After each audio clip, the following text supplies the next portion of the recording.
อความนอบน้อมแด่องค์สมเด็จพระสัมมาสัมพุทธเจ้าขอน้อมอภิวาทพระสัทธรรมเจ้าขอน้อมนมัสการพระอริยสงฆ์เจ้า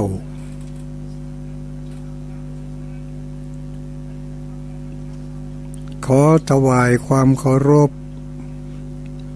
มายังท่านเจ้าคณะพระสังฆาธิการท่านครูบาอาจารย์พระสงฆ์องค์สังฆเจ้าทุกรูปทุกนามทุกตนทุกองค์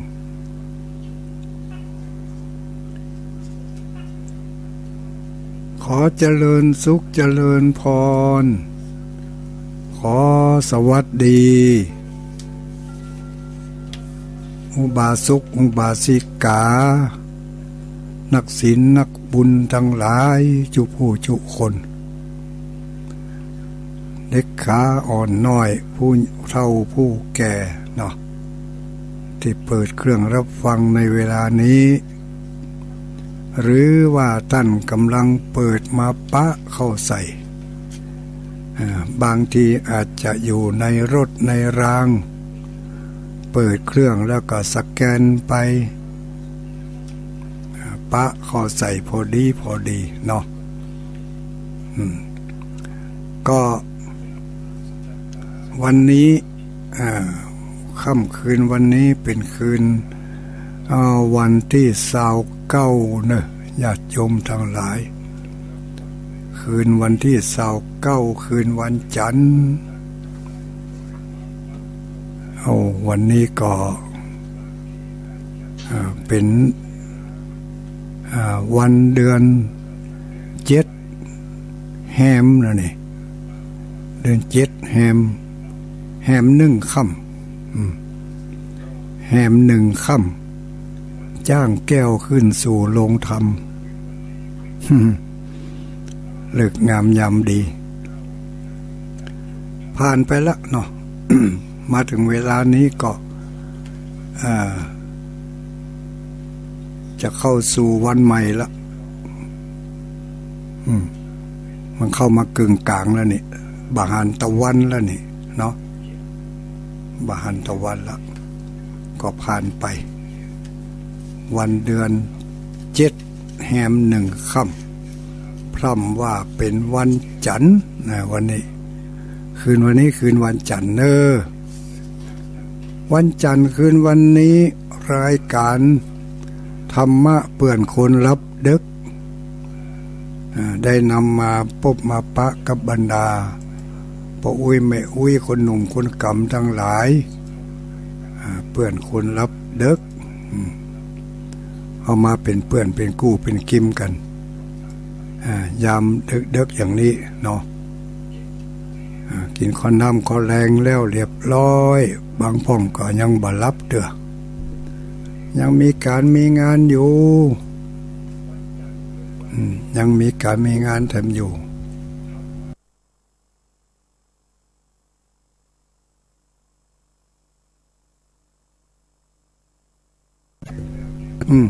ขอสุมาอภัยเนอะ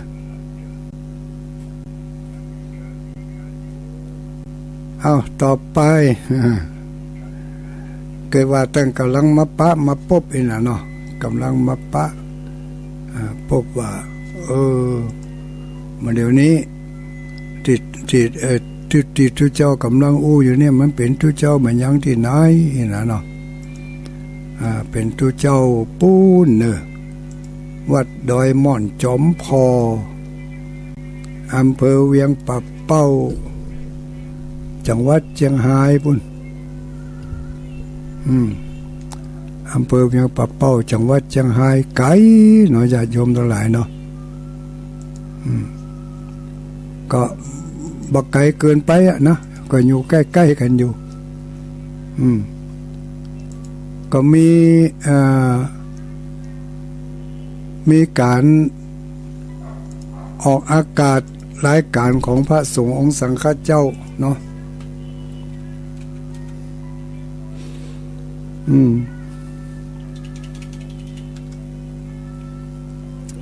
ที่จัดรายการอยู่เวลานี้ที่ทางทั้งหลายกำลังฟังอยู่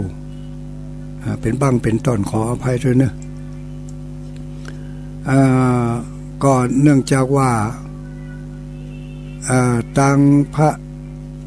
นักเผยแผ่เนาะในจังหวัดเชียงใหม่เชียงรายก็มีมากมีหลายบางทีก็รวมกันเป็นกลุ่มเป็นก้อนบางทีก็ทำกันไปแบบเอกเทศหรือว่าทำกันไปเฉพาะรายเฉพาะคนบางทีก็ทำเฉพาะกลุ่มก็ได้ชื่อว่ากลุ่มเผยแผ่นั่นนะกลุ่มเผยแผ่พระธรรมคำสอนของพระสัมมาสัมพุทธเจ้าอาศัยทางสถานีวิทยุพ่องเนาะทางสถานีวิทยุ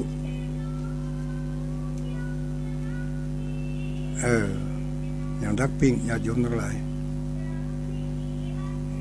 จะได้ดักปิ้งขอรับสายกันเจริญพรว่าได้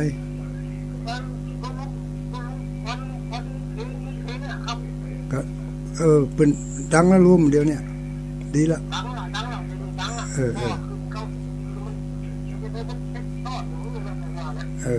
เอา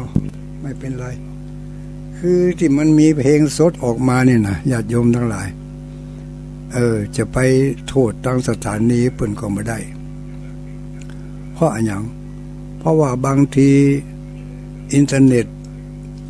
ของทางทุลุงเนี่ยทางเครื่องส่งเนี่ยนะบางทีมันส่งไปเนี่ยเกิดว่าอินเทอร์เน็ตมันสะดุดปุ๊บมันขาดปุ๊บเนาะสถานีมันก็เพราะเปิ่นตั้งเป็นอัตโนมัติไว้ถ้าของเฮาหยุดของเปิ่นก็ออกนี่มันจะเปิ่นจะเบิ่งมันว่างถ้ามาอ้ามันก็โซอยู่หั่นเนาะเปิ่นก็ต้องรักษาเวลาของเปิ่นไว้บางทีถ้าหาว่าขึ้นของเฮาหยุดทางสถานีเปิ่นก็ออกอากาศของเปิ่นไปถ้าเปิ่นเฝ้าอยู่เปิ่นฟังอยู่เปิ่นก็รีบกดทันทีก็ยังตีขึ้น94มาเดียวเนี่ยเพลงออกไปแล้วตะกี้นี่นิ่งนองหน่อยหนึ่งแต่ว่าอินเทอร์เน็ตของตุลุงพออินเทอร์เน็ตมันเข้าตีเข้าตังเจ้าของสถานีเพิ่งก็จัดการกดสวิตช์ป๊อบมันก็มาอย่างเดิมอันนี้ก็ถ้าฟังสถานีได้อยู่ก็เอิ้นไปหาสถานีนั่นเนอะบางทีมันก็อาจจะเป็นแต่สถานีส่วนมากแล้วจะเป็นที่ต้นเสียงคืออย่าง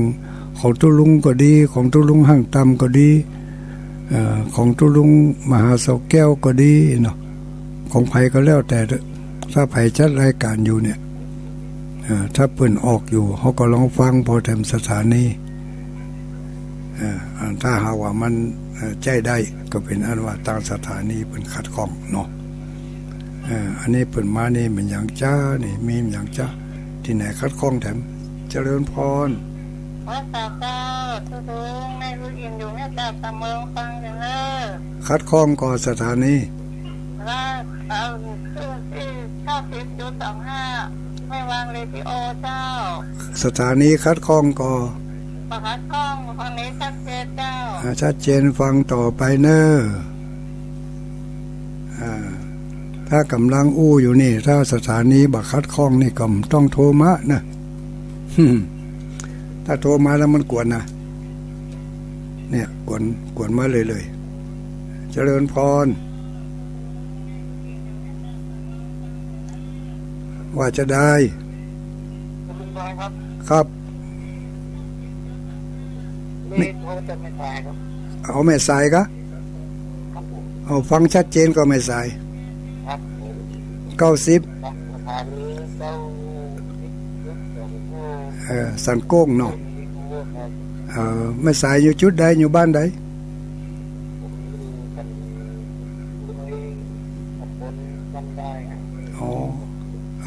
แม้จังแสนเบิ่งกันเนาะ เนาะอนุโมทนาเนอะขอบคุณหลายๆโอ้สงสัยจะต้องเอาละญาติโยมทั้งหลายเนอะเนาะมันเป็นบางเป็นตอนกันไป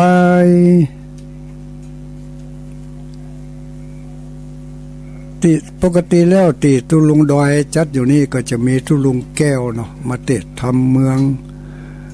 เทศทำเรื่องทำลาวทำโมกขลานหลงโลกก็ยังบ่ทันจบก็จะได้ก็ขาดเป็นบางเป็นตอนไปอันนั้นก็สุขภาพของเพิ่นก็พอใครดีเท่าใดแต่เจ้านี่จวนตุลุงนิมนต์ไปเทศทำให้ญาติโยมฟังให้ร้อยนะเพิ่นก็ว่าโอ้วางนี่ขอแปะก่อนอีวะยังไปออกอากาศบ่ได้เถอะเสียงมันบ่ชัดเจนเถอะอีลุงมันว่าน่ะเสียงยังบ่ชัดเจนเถอะก็บ่เป็นหยังเนาะเอาไว้ให้มันให้เพิ่นหายดีหายดักก็จะได้มาฟังน้ำเลี้ยงเสียงปากของเพิ่นต่อไปเนาะช่วงนี้ก็ฟังเป็นแบบธรรมะบรรยายธรรมะบันเทิงธรรมะเพื่อนแก้ง่อมแก้เหงาเพื่อนคนรับเด็กไปเนาะมีนิทานอยู่เรื่องหนึ่งญาติโยมทั้งหลายนิทานเรื่องนี้ก็น่าฟังเป็นนิทานเจ๊กนิทานจีนเพิ่นบอกว่ามีสุนัขจิ้งจอกตัวหนึ่งเป็นลูกของสุนัขจิ้งจอกเดินเล่นตะมูในป่าเดินไปเดินมาบัดตันได้ระมัดระวังมีเสือโคร่งตัวหนึ่งอยู่ใกล้ๆเสือดินไปดินมาเสือโคร่งก็เข้าตะคุบเข้าตะคุบจับได้ก็จะกินแหละกำขึ้นมาจะกินแมวก็ดีเสือก็ดีเนี่ยเนาะเขาลองพอเถอะเวลามันจับได้นี่สัตว์นั่นที่มันจับได้นั้นยังบ่ตายนะเนาะมันจับมันบ่ฮือตายเฮ้ยแทนที่จับได้จัดเหมือนน่ะแทนที่จะตายก็มันตายมันบ่ได้ฆ่าถือหอก็ว่ามันจะกินจะได้ของมันจะกินตอนที่มีเป็นอยู่นั่นก็เวลามันปล่อยมันรุดไปก็หล่นไปได้อยู่เนี่ยเนาะอย่าง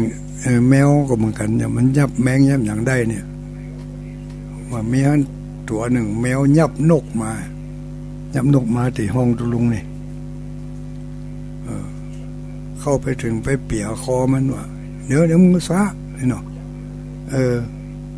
ซะก่อนมันก็ซะพอซะนกบินขึ้นเนาะน่ะ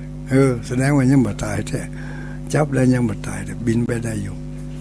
อันนี้ก็เหมือนกันนะลูกสุนัขจิ้งจอกตัวนี้เสือโคร่งตะคุบจับได้จะกินพอมันจะกินปุ๊บนี่มัน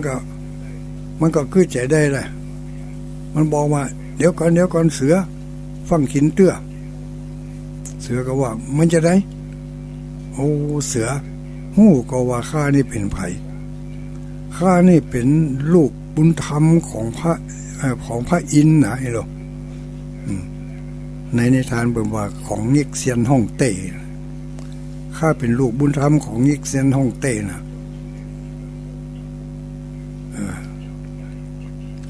พระอินทร์เนี่ยแต่งตั้งให้ข้านี่เป็นผู้ดูแลป่าแถวนี้ถึงมดถึงมนเนี่ยบอกว่าสัตว์เล็กสัตว์น้อยทั้งหลายต้องอยู่ในการปกครองดูแลของข้าเสือคงก็บอกว่าโปรดโทตัวเต้าบัญญังเป็นมาเป็นผู้ดูแลป่ามันจะน่าเชื่อได้อย่างใดนี่เสือคงก็หัวเราะเอิกเนาะเสือหัวเราะอย่างได้เนาะปุ่นไปถามทางญาติโยมหมดข้าบ่เชื่อ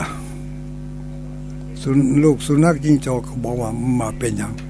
จะเชื่อบ่เชื่อนั่นเป็นเรื่องของเสือ แต่ว่าเสือเอาอย่างนี้ก็แล้วกันเสือเดินตัวข้ามาเข้าไปในป่านี่แล้วจะหู้ว่าข้าเป็นไผแล้วจะหู้ว่าข้าเป็นไผพอเสือก็ไหนๆมันก็ตึงตกอยู่ในกำมือของข้าอยู่แล้วไปเดินไปถ้ามึงเบี้ยวมาได้กูติมึงกินมาอันนะกูจะติมึงกินนะแล้วถ้ามึงคิดจะหนีแล้วก็มีหวังกำนี้กูแบบปล่อยมึงแน่ลูกสุนัขจิ้งจอกเขาบอกว่าเชื่อเถอะหน้ามาเดินตัวก้นเข้ามาแล้วจะหู้ซึกว่าอะไรเป็นอะไรว่าอย่างอันเสือก็เอาไปก็ไปเสือเดินตัวก้นลูกสุนัขจิ้งจอกไปแหละบรรดาสัตว์ป่าทั้งหลายที่อยู่ใกล้ที่อยู่ตะมูสุมทุมพุ่มไม้ที่อยู่ตามหมู่กลางเด่นกลางหุนต่างพ่องหันสุนัขจิ้งจอกเดินนำหน้าเสือมาอย่างอันโพดโถเขามานั่งกับป้ากันกลัวเสือโค้งป้ากันกลัวเสือโค้งบางพ่องก็ลบคืนต้นไม้บางพ่องก็ลบอยู่ปื้นบางพ่องก็ไปแอบอยู่ลายแอบลี่อยู่ใต้อยู่ลายต้นไม้พ่องบางพ่องก็จักขี้เหงื่อมาปกหัวอย่างใดก็มีป้ากันล่นหนีกันไปแทบเป็นแถวบางพ่องก็ล่นห่างตั้งแทกไอ้น่ะอันนี้ไอ้สัตว์ป่าเหล่านั้นที่จริงมันกลัวเสือนะมันไม่ได้กลัวมันไม่ได้กลัวลูกสุนัขหรอกเพราะเสือมันหันอย่างอันก็เข้าใจว่าโอ้อันนี้มันแต้รู้นี่ลูกบุญธรรมของพระอินทร์ตัวแต้รู้นี่ขนาดเดินมาบดาเขามันนั้นยังโล่นหมดนี่เอาว่าแล้วเสือตัวนั้นก็มอบการเข้าไปหาลูกสุนัขจิ้งจอกแล้วก็ปล่อยลูกสุนัขจิ้งจอกนั่นไปจบนิทานได้คติข้อเตือนใจอย่างใดพ้องญาติโยมทั้งหลายคนเฮานี่บางทีบางเตือนนะมีเหตุการณ์เฉพาะหน้าใจสติปัญญานิดหน่อยเอาเหตุการณ์อันนั้นแหละมาเป็นเครื่องแก้ไขแก้ปัญหาเอาเหตุการณ์นั้นมาเป็นเครื่องแก้ปัญหาใจสติปัญญาใจความไหวพริบสามารถที่จะแก้ปัญหาไปได้หรืออีกอย่างหนึ่งก็คือในเมื่อเฮาเป็นเด็กเป็นเล็กเฮาเป็นผู้อ่อนแอถ้าเฮาว่าเฮาไปกับผู้รักผู้ใหญ่เพิ่นมีบุญมีบารมีเพิ่นทำมาอย่างอันเพิ่นได้ผลเพิ่นมาอย่างอันเพิ่นได้ดีเฮานี่เป็นผู้เล็กผู้น้อยบางทีก็ไปอาศัยบารมีของเพิ่นคือใจว่าเฮานี่แน่เอาเปิ้นมาแอบมาอ้างพ่องอ้างลับหลังพ่องอ้างต่อหน้าพ่องยังหู้มันไอ้น่ะก็อาจจะเอาตัวรอดได้แต่ว่าความจริงจะเป็นอย่างไรอันนี้ก็ฝากไว้ครับหมู่เฮาทั้งหลายไปคิดเอากันแล้วกันเนอะบ่ต้องอธิบายกันนักเนาะตกลงเนาะนิทานเรื่องนี้ก็สอนให้รู้ว่ามีปัญญาอยู่กับตัวอย่ากลัวอะไรนะเหตุการณ์บางอย่างนี้เขาก็แก้ไขเหตุการณ์เฉพาะหน้าได้โดยการใจปฏิภาณไหวพริบการที่เขาอยู่ด้วยกันถึงมื้อถึงวันนี้ก็จำเป็นอย่างยิ่งที่เขาจะต้องใจปฏิภาณไหวพริบของเขาแก้ปัญหาทุกคนเขามีปัญหาเหมือนกันหมดปัญหานั่นบางทีก็เกิดจากคนอื่นรอบๆข้างสร้างขึ้นมาให้เราได้รับความเดือดร้อนวุ่นวาย บางทีก็คนในครอบครัวของเฮาหั่นน่ะได้สร้างมันขึ้นมาบางทีก็ตัวของเฮาเองนี่แหละสร้างปัญหาให้ตัวเก่าก็มีแต่ทางที่ดีนั้น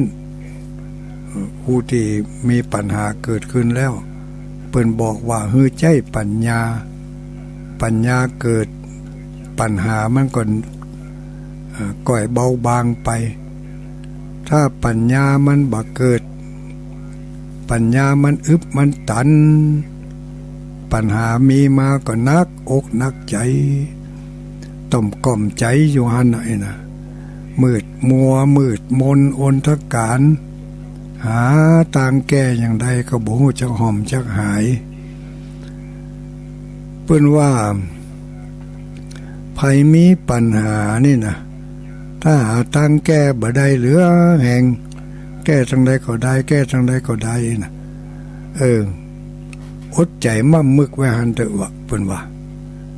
มั่มมึกไว้หันดักไว้ทำเฉยๆไว้ก่อนบ่ต้องไปกึดแก้มันอย่างมันเถอะปล่อยมันไปถ้ามันสุดหาสุดหิวไปมันก็อ่อนแห้งลงเมื่อนั้นเฮาก็ขึ้นหาทางเอาตัวรอดต่อไปในขณะที่มันวุ่นวายอยู่นั่นนี่จะไปหาทางแก้มันหาบ่ใครได้เขาก็ต้องหาช่องว่างให้น้อยเมื่อมันมีช่องว่างแล้วปัญญามันจะเกิดขึ้นกับนั่นเมื่อมันว่างถ้ามันบ่ว่างมันวุ่นอยู่นี่ปัญญามันบ่เกิดเพราะปัญญามันจะเกิดก็ต่อเมื่อมีสมาธิสมาธิจะมีได้ก็ต้องมีศีลอันเนี้ยเพิ่นว่าขั้นตอนมันมีอยู่อย่างนี้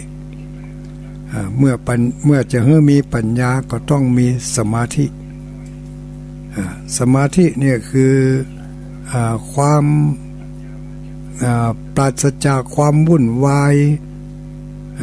บักกึดยาวสาวเรื่องให้มันยืดเยื้อหาทางแก้บ่ได้เพราะมันบ่ว่างคนขับรถนี่เขาก็ฮู้สมมติว่าเขารถไปเนี่ยถ้าจะเข้าเกียร์ต่อไปนี่เขาจะต้องมาหาเกียร์ว่างให้ก่อนพอมาถึงเกียร์ว่างปุ๊บตอนนั้นก็จะเข้าเกียร์มันยัง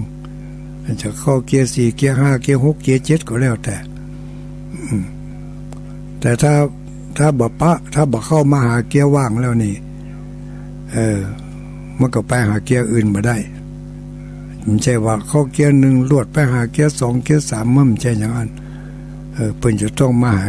ลงมาหาเกียร์ว่างให้ก่อนแล้วก็ล็อกแรกไปหาเกียร์อื่นอันนี้ก็เช่นเดียวกันปัญหาของชีวิตบางทีมันก็มีปัญหาอัดแน่นมาบางทีก็มามันฝังอยู่ในตัวในใจของเฮาเนี่ยตั้งแต่เมื่อใดมาละพอไปปะใส่เหตุอันใดอันหนึ่งมันกระตุ้นขึ้นมาก็เกิดความวุ่นวายในใจขึ้นมาถ้าบ่มีสาเหตุไปกระตุ้นมันก็ฝังนอนเนื่องอยู่หั่นมันบ่ได้ไปไหนเพราะว่าเฮายังมีเพิ่นเรียกว่าเฮายังมีกิเลสมีอนุสัยนอนเนื่องอยู่ในขันธสันดานของเฮานี่ถ้าบ่มีอันหยังไปแย่ไปนี่มันก็บานบ่ฟูขึ้นมาแต่พอมีเหตุอันใดอันหนึ่งไปแย่ขึ้นมาแล้วมันก็ฟูนี่ก็อย่างที่ท่านมหาเสาแก้วเป็นว่าไว้เมื่อคืนก่อนนั้นว่าความโกรธก็ดีความโลภก็ดีความหลงก็ดีเหล่านี้3อย่างนี้เป็นต้นเหตุของปัญหาทั้งหมดทั้งมวลเนาะแต่ถ้าหาว่าบ่มีอันใดอันหนึ่งบ่มีเหตุบ่มีปัจจัยไปกระตุ้นมันก็บ่เกิดขึ้นมาความโลภความอยากได้ความโลภใครมั่งใครมีใครได้ของเปิ้นมาเป็นของตัวอย่างเนี้ยอันนี้เกิดมันมีตัณหาเป็นตัวกระตุ้นตัณหาคือความอยากเมื่อมีความอยากมันกระตุ้น ก็เกิดความโลภเนาะเกิดความโลภใครได้นั่นใครได้นี่ใครมั่งใครมีวิธีการที่จะขจัดปัดเป่าหรือว่าทำให้มันเบาบางลงก็ด้วยการมันอาบน้ำฟังธรรมจะได้ข้อเตือนจิตสกิจใจมันอ่านหนังสือหนังหามันพอสาระคดีที่มันมีประโยชน์มันจะได้บาสะสมเอาไว้ถ้าเขาไปพอเรื่องอื่นไปฟังเรื่องอื่นไปอ่านเรื่องอื่นที่มันเป็นตัวสะสมกองกิเลสและกองทุกข์นะสมมติว่าเขาดูละครดูหนังนี่เนาะในหนังในละครนั้นมันก็มีบทต่างๆมีบทโศกบทเศร้าบทเร่าจิตเร่าใจบทเสียใจบทดีใจบทอินดูขุนนาบทอิจฉาริษยามันอยู่ในหันหมดนี้ถ้าเขาบาจ้างพอบาจ้างก้อยเขาก็ไปเก็บเอาหมดถึงบทโศกเขาก็โศกด้วยเปิ้นถึงบทอิจฉาก็คิดอิจฉาด้วยเปิ้นมันยังบ่อย่างอันมันยังบ่อย่างอีเนี่ยเหล่านี้เปิ้นเรียกว่าการสะสมอารมณ์ไว้การสะสมสั่งสมเอาไว้อาจจะบ่แสดงออกในเวลาปกติธรรมดาแต่มันอาจจะไปแสดงออกในเวลาที่เฮาหลับเฮานอนเฮาฝันไปพุ่นมาหัวบางทีก็เป็นเหตุเกิดขึ้นเมื่อ 2-3 ปีที่แล้วก็ถ้ามันยังสะสมอยู่ในหันอยู่นี่ก็กระตุ้นแต่น้อยวันดีคืนดีมันก็มาแสดงออกทางอารมณ์ฉุนเฉียวเพราะเขาได้สะสมอารมณ์เหล่านี้ไว้โดยบ่ฮู้เท่ามาถึงการเหมือนกับเขากินอาหารถึงมื้อถึงวันเนี่ยเขากินอาหารที่ผสมผสานไปด้วยสารพิษต่างๆที่มันผสมอยู่ในอาหารบางอย่างเขาก็หลีกเลี่ยงบ่ได้อย่างพักไม่ใส่เครือเนี่ยแต่ก่อนนี่เป็นหัวกินได้ปลูกเอาคนเดียวกินเอาคนเดียวเหลือกินก็เอาไปขายให้พี่ให้น้องบ้านเหนือบ้านใต้มาเดี๋ยวนี้มันบ่อย่างอันเขาไปซื้อเอาในกาดของในกาดมันคนผลิตคนหนึ่งคนขายคนหนึ่งคนกินคนหนึ่งมาเป็นทอดพักป้อมใบหอมพักกาดพักจีเอามาใส่ไว้ในตู้เย็นสักวางสักคราวมาเมียละม่านมดเสียหายมดเอาละไว้ก็เน่าไปแต่ก่อนนี้เอาละไว้มันยังบ่เน่าบ่เสียลูก2 วัน3 วันมันก็อยู่อย่างอันอย่างเก่งมันก็เหี่ยวอ้อมย่อมไปหาน่ะมาเดี๋ยวนี้มันอย่างอันเนี่ยอยู่ทั้งปื้นเน่าไปหอมใส่รถไปขายกันเป็นลำรถบางคนขี้โลภขี้ข้านซื้อหลายเตื้อพ่อมันวันนี้แม่มันก็เลยซื้อไม่3 กิโล5 กิโลบอกมันน่ะกินกุ้มไปจัดมื้อนี่อีลูกที่ไหนได้เอามาละไว้สักวันยบไปประจันได้กินหลายมื้อหลายวันสักกำเน่าไปให้หมดนี่นะนี่คือสารที่มันปะปนอยู่ในอาหารเป็นสารที่มันเป็นพิษเป็นภัยอันนี้เป็นสารที่ทางรูปธรรมวัตถุธรรมเขาพอหันหู้ได้แต่สารแห่งอารมณ์นี่ก็เนาะสารแห่งอารมณ์สารบูดสารเน่ามันเข้ามาทางหูก็คือได้ยินได้ฟังเข้ามาทางตาเขาได้พอได้ก่อยสิ่งที่เขาบ่พออกบ่พอใจแล้วเขาไปเก็บไว้เอาไว้เป็นกำกึดเก็บไว้เป็นกำกึดบ่ฮู้จักปล่อยจักวางบ่ฮู้จักสวะเก็บไว้เป็นกำกึดแล้วก็กึดอยู่ฮะเนาะ บ่ฮู้จักสวะจักวางมันก็เลยเป็นอนุสัยนอนเนื่องอยู่สะสมอยู่ในจิตสันดานของเฮาไปเรื่อยๆสะสมไปแต่เล็กแต่น้อยแต่เล็กแต่น้อยพอถึงเวลามาได้ที่ได้ทางแล้วมันก็แสดงออกบางคนนี่แสดงออกกับลูกกับเต้าบางคนแสดงออกกับเพื่อนกับฝูงบางคนแสดงออกกับพ่อกับแม่บางคนไปแสดงออกกับคนที่มาติดต่อการงานเนี่ยเนาะเวลาไปทำการทำงานกับราชการปุบปะกับคนมากหน้าหลายตาต้องบริการเปิ่นอย่างเงี้ยแต่ว่าเวลาไปบริการแล้วอารมณ์บูดอารมณ์เน่ามันข้างอยู่ก็ไปแสดงออกต่างปุ่นทั้งที่คนมาติดต่อนั่นบ่ได้มีส่วนเกี่ยวข้องอย่างกับอารมณ์ของเฮาเลยแต่เขาก็ไปแสดงให้เปิ่นได้หู้ได้หันนี่สิ่งเหล่านี้เป็นเรียกว่าอารมณ์ที่สะสมสั่งสมไว้เหมือนกับสารพิษที่สะสมในอาหารในพืชพันธุ์ยาหารต่างๆตลอดถึง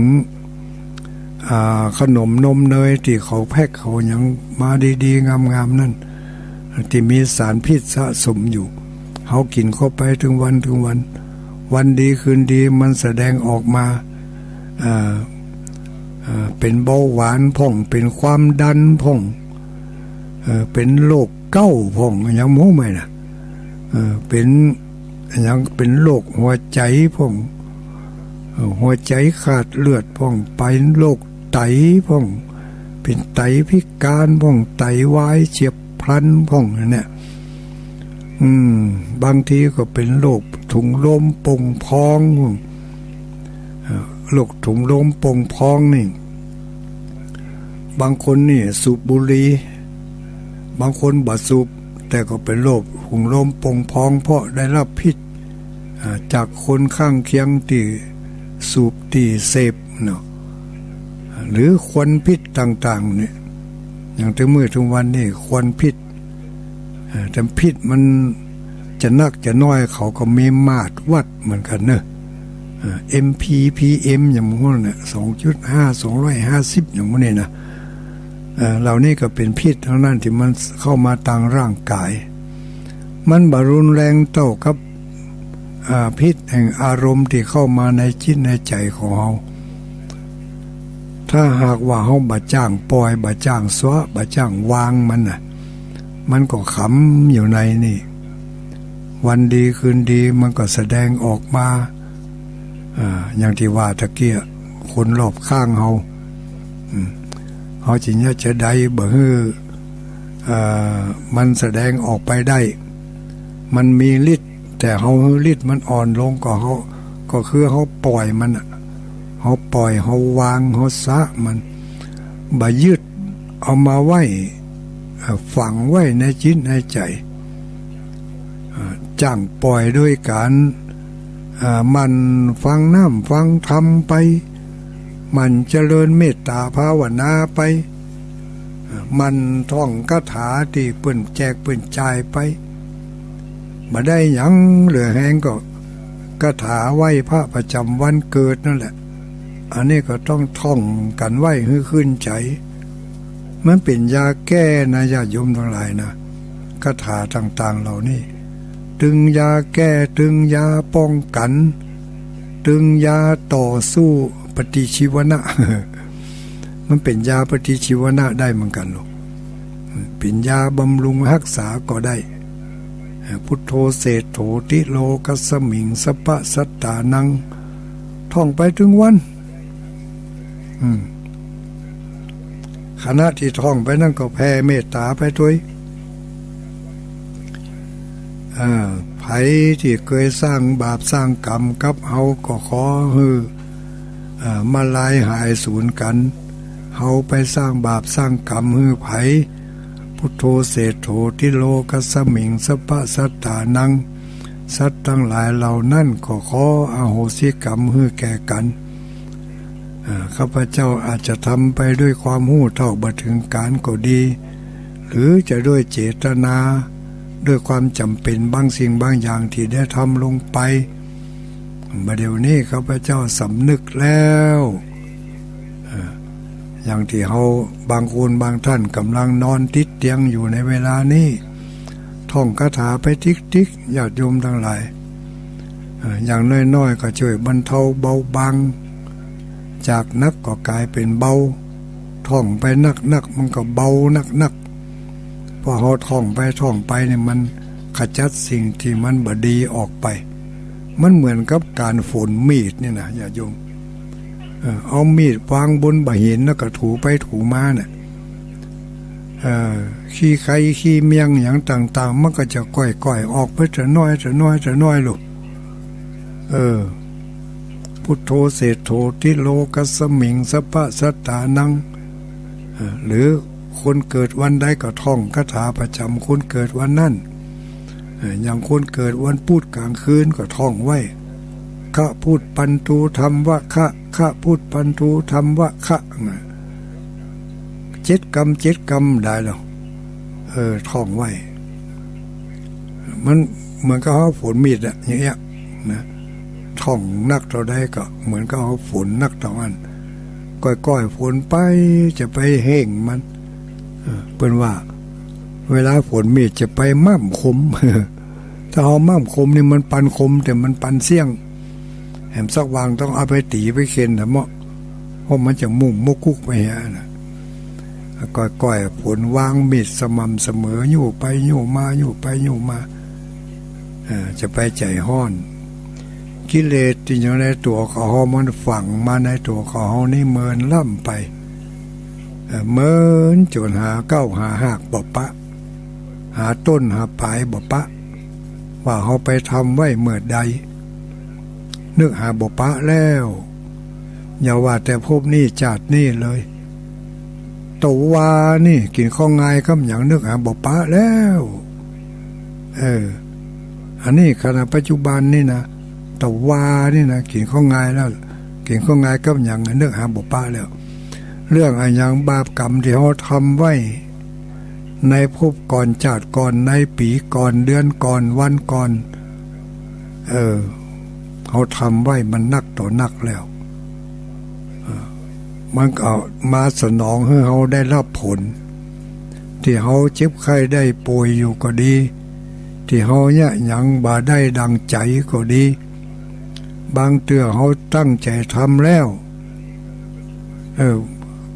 เมื่อก่อนนั้นเนี่ยอย่างเดียวกันเนี่ยปีแล้วเขายังเนี่ยได้อยู่นะทำได้อยู่นะปีนี้มาเนี่ยบ่ได้เห็นแล้วทำบ่ได้เห็นแล้วทำได้ก็บ่ได้ผลเท่าที่ควรทั้งที่ทำอย่างเดียวกันนั่นแหละคือบาปบุญมันให้ผลให้ผลตอบสนองเขาได้ดีก็เพราะผลของความดีก็คือบุญที่เขาได้บดีอยู่ในเวลานี้ผลที่เราทำบดีในอดีตมาให้ผลอย่างที่เคยว่าอย่าไปทำไปการทำบาปทำกรรมนั่นบ่หนีไปไหนเขาได้รับผลถึงวันได้รับผลของการถึงบาปถึงบุญถึงวันเวลาที่เขามีอารมณ์ดีหม่นอกหม่นใจนั่นแหละบุญให้ผลแล้วก็บอกวันสละใจทำบุญต่อไปเวลาที่เขาเกิดทุกอกทุกใจตำก้อยน้อยใจมีความลำบากลำบนนั่นบาปกำลังให้ผลก็ยอมก้มหน้าก้มตาฮับบาปแล้วก็แผ่เมตตาไปจะไปคิดในแง่ร้ายกับคนอื่นสัตว์อื่นคิดแผ่เมตตาตั้งความปรารถนาดีให้เขาอโหสิให้เขาแล้วก็เขาอโหสิให้เขาขอเขาอโหสิให้เขาจะให้หรือบ่ให้นั่นก็เรื่องของเขานะแต่เขาก็ขอไปคาถาพระประจำวันเกิดนี่ถ้าเขามีพระไหว้นี่เอามาห้อยคอนี่มันยังบ่แน่อาจจะสูญจะหายอาจจะรักษายากเนาะเพราะว่าพระพุทธรูปนี่ รักษายากเข้าห้องน้ำห้องสุขาก็ต้องถอดออกนะถ้าบัดถอดก็ดูกะไลไว้บางทีถอดไว้แล้วกำออกมาลืมไปอย่างวัดเฮานี่ก็เหมือนกันมีหลายผู้หลายคนเอาของมาลืมไว้ในห้องน้ำบางทีก็ต้องเก็บไว้เพิ่งก็มาตวยเอาเนี่ยมันมีหลายอย่างที่บ่ได้มาตวยเอาก็มีก็บ่ฮู้ไปที่ไหนเห็นน่ะเนาะก็เอาห้อยไว้เนี่ยนี่ก็ลืมเนี่ยคือรักษายากรักษายากยิ่งกว่านั้นก็คือกลัวมันหายแหละยิ่งของดีมีราคาแพงๆเนี่ยต้องรักษาดีที่สุดถ้ารักษาบ่ดีเดี๋ยวหายถ้าหายก็เสียอกเสียใจหรือมาอันก็เป็นอันตรายตกแตกก็ยังก็เนาะ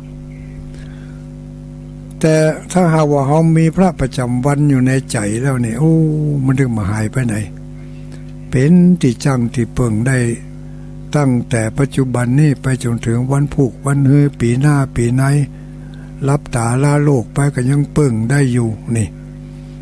บ่สูญไปไหนเข้าไปในกระดูกดำมันน่ะ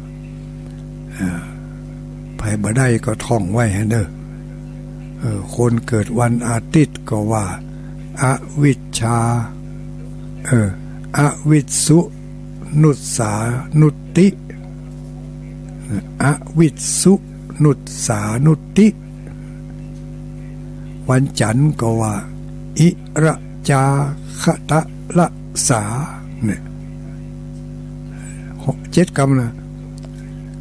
อิระจาคตาละสะคตะละสาไม่ใช่คตะละสะคตะละสาคนเกิดวันอังคารนี่ติหังจะติหังจะโตโรทินังติหังจะโตโรทินังเขาจะไปจำวันอื่นกับจำกับวันเกิดของตัวเก่านี่กะคนเกิดวันพุธเมื่อวันพุธเมื่อวันพุธนี่มีสองเวลาเมื่อวันกับเมื่อคืนแล้ววันอื่นบ่หันมีเหรอเนาะมีกับวันพุธมีเมื่อวันเมื่อคืนมันจะได้บ่ฮู้นี่ห้ามถามเนอะบ่ฮู้เรื่องนั้นนี่นะ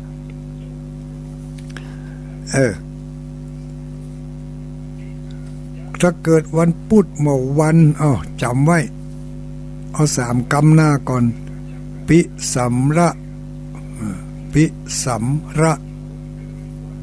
อันนี้เกิดวันพุธปิสัมระโลปุสัตพุธ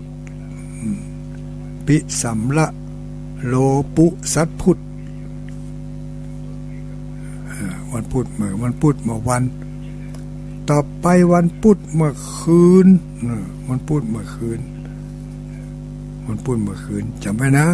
คนเกิดวันพุธเมื่อคืนขะพุธปัน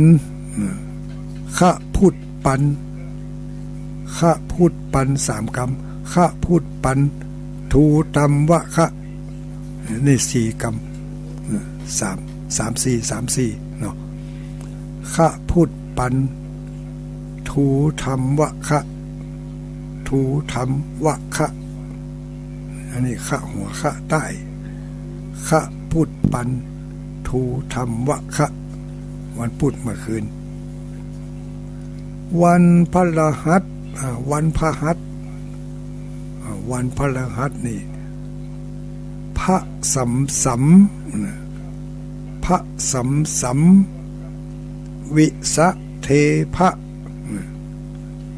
นี่วันพฤหัสพระสัมวิสะเทพะอันนี้พระหัวพระใต้เหมือนกัน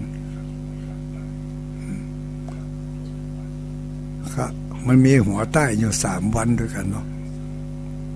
วันพุธเมื่อคืนขะพุธปันทูธัมวะคะวันพฤหัสพระสัมวิสะเทพะวันศุกร์นี่วาโทโน วาโทโนอะมะมะวาเนี่ยอันนี้ก็มีวาหัววาใต้วาโทโนอะมะมะวาวันเสาร์เนี่ยวันเสาร์วันโสนี่โอ้ญาติโยมทั้งหลายมันก็แปลกเนาะวันเสาร์ถ้าเป็นตัวเมืองนี่ก็เขียนไม่เก๋ตัวซะแล้วก็ไม่กาสัตว์ตั้งบนเนี่ยหน่อยเป็นสัญลักษณ์ถ้าบ่มีสัตว์ตั้งบนอ่านว่าโสถ้ามีสัตว์ตั้งบนอ่านว่าเสานี่เสาก็คือโสก็คือเสาโสรีเนาะโสรีนักขตะโสรีนักขตะโสลินตังวันเสาร์หรือวันโส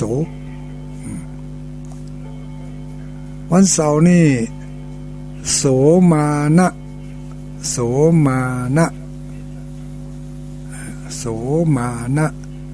กะริถาโท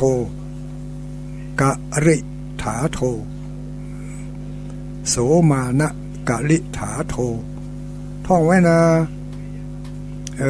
ท่องไว้จำไว้วันเกิดของภัยของมันเอาเป็นพระประจำไว้เลยห้อยคอไว้ห้อยคอเอาไปห้อยใจไว้เลยเอาห้อยคอนี่มันจะหายบางคนปะหน้าตุลุงมีของดีก็นี่ตุลุงก็ถามมึงเกิดวันหยังถ้าเกิดวันพุธเมื่อคืนก็เมื่อวันครับเอาของดีไปปิสัมละโลพุทธัสพุทธปิสัมละโลพุทธัสพุทธท่องไว้ให้ดีจำไว้ปิสัมละโลพุทธัสพุทธท่องไว้ถ้าลืมก็คือหายถ้าบ่ลืมก็คือบ่หายจะรับก็ท่องจะตื่นก็ท่องไว้ฮะนะเหมือนกับเขา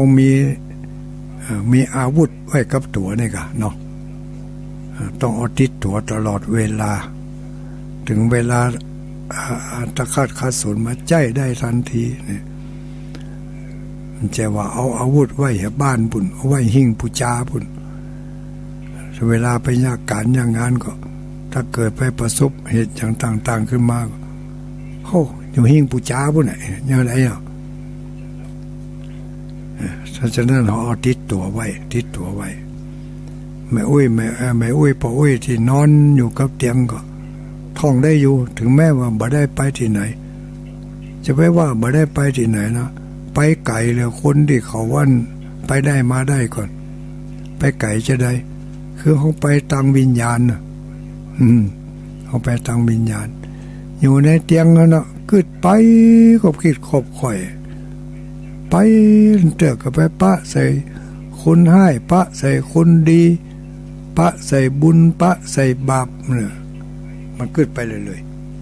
นี่ญาติโยมทั้งหลายเขาทั้งหลายก็ต้องมีสรณะมีที่พึ่งอย่าไปเอาอย่างอื่นมาเป็นที่พึ่งเลยเนตังโขสรนังเขมังอย่างอื่นนั่นเป็นที่พึ่งอันบ่สมบูรณ์เป็นที่พึ่งได้ชั่วครั้งชั่วคราวพระพุทธเจ้าพระธรรมเจ้าพระสังฆเจ้าเป็นสรณะเป็นที่พึ่งอันอุดมเป็นที่พึ่งอันสูงสุดของเฮาแล้วเฮาก็มันระลึกนึกถึงมาจ้างนึกอย่างไรก็นึกกำไว้พระประจำวันหั่นเอาเป็นสรณะเป็นที่พึ่งของเฮาได้ตลอดกุ้มเจนยาวว่าจีวังพุ่นน่ะตายไปแล้วพบหน้าจานาก็ยังเบิ่งได้อยู่นี่เขายังคนที่เขาเรียนหนังสือได้เก่งๆเพราะในอดีตชาติเขาเป็นคนบำเพ็ญปัญญาบารมีมันฟังเทศน์ฟังธรรมมันไหว้พระสวดมนต์เนี่ยมันเจริญเมตตาภาวนาเนี่ย อันนี้เจ้ายมพิบาลก็จัดให้ไปเกิดในที่ที่เพิ่นมีสัมมาทิฏฐิจะได้ไปต่อยอดต่อไปให้มันมีสติปัญญาดีเนี่ยหมู่เฮาทั้งหลายเกิดมาในภพนี้ชาตินี้มาเกิดมาพบปะพระพุทธศาสนาเป็นบุญเป็นวาสนาอันสูงสุดแล้วเฮาไปเกิดถ้าเฮาไปเกิดในถิ่นอื่นที่อื่นอย่างนี้ที่บ่เป็นปฏิรูปเทศวาสะนี่เขาไปเกิดในที่อย่างอันก็โอ้ที่อันบ่เป็นมงคลนะจะต้องจมอยู่ในสภาพอย่างอันไปทำหลายภพหลายชาติกว่าจะได้ไปพบไปปะศาสนาของพระสัมมาสัมพุทธเจ้าเป็นเรื่องที่บ่ง่ายนักเมื่อปะแล้วกว่าจะได้เฮียนกว่าจะได้ฮู้ก็เป็นเรื่องที่ยากลองคิดใจพอเถอะหมู่เฮาทั้งหลายคนบ้านใกล้เรือนเคียงของเฮาเนี่ยมีกี่หลังคาที่เขาจะเปิดวิทยุฟังไปฟังอย่างอื่นไปดูอย่างอื่นล้วนแล้วจะไปสะสมอารมณ์บูดอารมณ์เน่าไว้ในตัวในใจติ๊กติ๊กติ๊กติ๊กถึงเวลาเกิดปัญหามาปุ๊บนักอกนักใจมาปุ๊บแก้บ่ได้ปล่อยบ่จ้างวางบ่เป็นก็เลยเย็นบ่ลงถ้าปล่อยจ้างวางเป็นก็เย็นลงนี่มันอย่างอี้ลูกปล่อยอย่างได้จ้างมันเตอนี่ก็จ้างมันเตอมันตึงอย่างอันอีน่ะจ้างมันตึงอย่างอันท่องไว้แล้วจ้างมันตึงอย่างอันอีน่ะเรื่องนักจะกลายเป็นเบาเรื่องเบาก็จะกลายเป็นบางอย่างที่เคยอู้ฟังมาก่อนว่ามีคนหนึ่งบอกว่าทุลุงเบิ่งข้าพเจ้าไปเถียงมันเนี่ยอดตึงบ่ได้มันเถียงมาเฮาก็ต้องเถียงมันน่ะก็มันด่ามาเฮาก็ต้องด่ามันน่ะแล้วเฮาก็ถามว่าถ้าเฮาด่ามันแล้วตัวมันน้อยลงไปสักศอกสักคืบนี่กะแล้วมาเฮาด่ามันจะงอตีนงอมือหั่นกะมันก็บ่อย่างอันนี่มันก็ยังเดินได้ดุ่มๆอยู่ถ้าเฮาด่าไปปุ๊บมันหยุดทันทีดิ้นหันขวัดอีกกำลังดีว่าก็ว่าแต่การตอบด้วยการด่ากันนี่มันโขดมาเฮาโขดไปนี่เฮาเสียเปรียบนะทั้งที่เฮาอารมณ์ดีอยู่เนี่ยเฮาก็ตั้งอกตั้งใจจะสร้างอารมณ์ที่บดีขึ้นมาในตัวของเฮาในใจของเฮาแล้วก็จะได้พ่นออกมาทางปากเฮาด่ามันได้แต่เฮาเสียบ่เคยมีอารมณ์บูดอารมณ์เครียดมาก่อนพอได้ยินกำเข้าหูถูออกปากอารมณ์โกรธอารมณ์เครียดบูดเบี้ยวขึ้นมาหน้าตาดีๆกลายเป็นหน้างอคอหักไปบางคนนี่งอขนาดนักงอเหลือปากหักก่อนปากมันงออย่างไรเนาะมันหักซะมันจะงอไปถึงสมองนั่นน่ะคือคนนั่งงอคอหักเพราะอารมณ์บุญอารมณ์เสียเขาไปต่อเติมเสริมมันเสริมอารมณ์ถ้าเขาปล่อยเขาวางเขาจังมันเตอะไปอย่างนี้มันก็จะได้ผ่อนนับกลายเป็นเบาถ้ามันมาบ่แห้งมันก็จะหายไปตามลมตามแรงไปบัดตันมาถึงหูเขาจะกำหายไปก่อนแต่ถ้ามันมาแห้งมันมากับมาต่ำใส่หูทึกมันก็ละเละลงข้างหูเนาะมันบ่เข้าไปในใจเพราะเขา เพราะเขามีคาถาต้องท่องเอาไว้กันเอาไว้จังมันเตอะเนี่ยจังมันหยังจังมันเตอะจังมันหยังมันกระเตกที่หูมันก็ละเละลงอย่างนั้นเผลอๆเนี่ยอาจจะปิกไปหาคนที่มันโยนมานั่นน่ะลองสังเกตว่าต่อเอาง่ายๆนะถ้าเขาว่าอย่างเขาเนี่ยเขาดักยื้อไปนะไปเพิ่มอารมณ์ให้เขานักขึ้นน่ะ นั่นน่ะคือมันสะท้อนปิกขืนมันสะท้อนปิกขืนเขาบ่เอานี่มันสะท้อนปิกขืนน่ะถ้าเขาฟังดูแล้วมันเป็นเรื่องตลกเลยนะลองไหว้ไปแล้วก็ใครหัวเขาใส่เขานะเพราะถ้าเรามันจะดินขวาดลงเขาน่ะมันสะท้อนไปปิกขืนไปอันนี้เรื่องตลกมาฟังเนาะตลกที่มีผลในทางที่ดีก็คือได้ยินกำเข้าหูจะไปถูออกปากเตือตีขึ้นมาย้อนปิกไปขึ้นมันละเละลงเหี่ยข้างหูนั่นจะไปเอาเข้ามาถึงจิตถึงใจถ้ามันสเลดสลันสดเข้ามาแล้วก็จะไปเอามากำไว้หาทางออกโดยลมหายใจของเฮานี่แหละสูดลมหายใจเข้าไปทางหูดังลึกๆแล้วก็กั้นไว้ปล่อยออกมาทางปากจ้าสูดเข้าไปทางหูดังลึกๆกั้นเอาไว้ปล่อยออกมาทางปากจ้าเนี่ยอันเนี้ยวิธีปล่อยวิธีวางโลภวางโกรธวางหลงวางงมงายวางการบัดถือเนื้อบัดถือตัววางสิ่งที่มันเข้ามาหาเฮาในทางที่บ่ดีถ้าเฮาบ่เอาเฮาก็ปล่อยวางไปมันเข้ามาทางหูดังก็มันเข้ามาทาง